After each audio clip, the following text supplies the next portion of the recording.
let's take a look at the particular warp I have on my loom, and I have two shuttles here. I'm going to put them out of the way for a moment. Now this warp is carpet warp or cotton 8/4. I made the warp a long time ago, and it's basically been hanging around on my warping board for years. I was going to make towels out of it, but I decided to set it closer. What I wanted to do is I wanted to show off the warp more than a balanced weave. What I decided to do, what I did first here is I used some cotton 8/2. I didn't have the rub warp anymore, so I found some yarn on my shelf that was pretty close to the edge. So this part's about 2 inches. I probably just needed 1.5 inches. This is going to be folded over and machine stitched for the hem. This is going to be sets of placemats or table runners. That's the plan.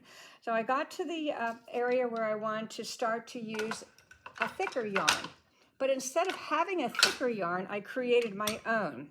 You can see here, I'm going to pull this apart. This is actually 4/8/2 cotton.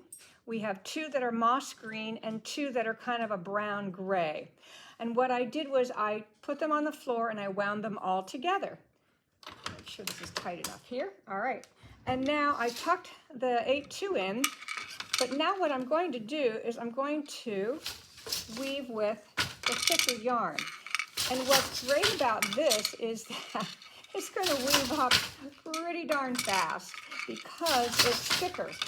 And I'll show you what happens here.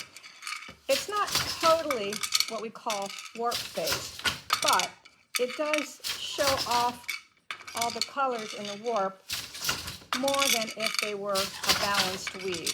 Now what happens here is sometimes, when we get to the end here, so we get to the very end of this, I have to tug a little bit.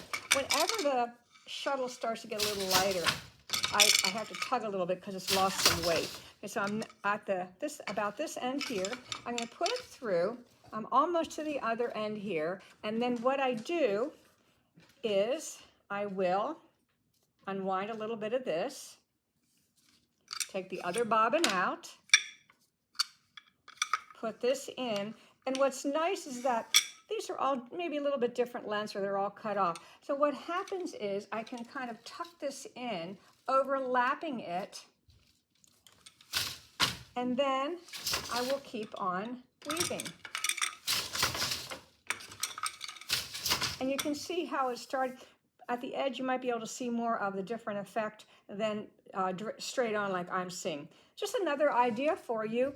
If you're looking for maybe something that's quick to weave, it might take a little longer to warp, but it's something fun to do. Another idea to put in your toolbox.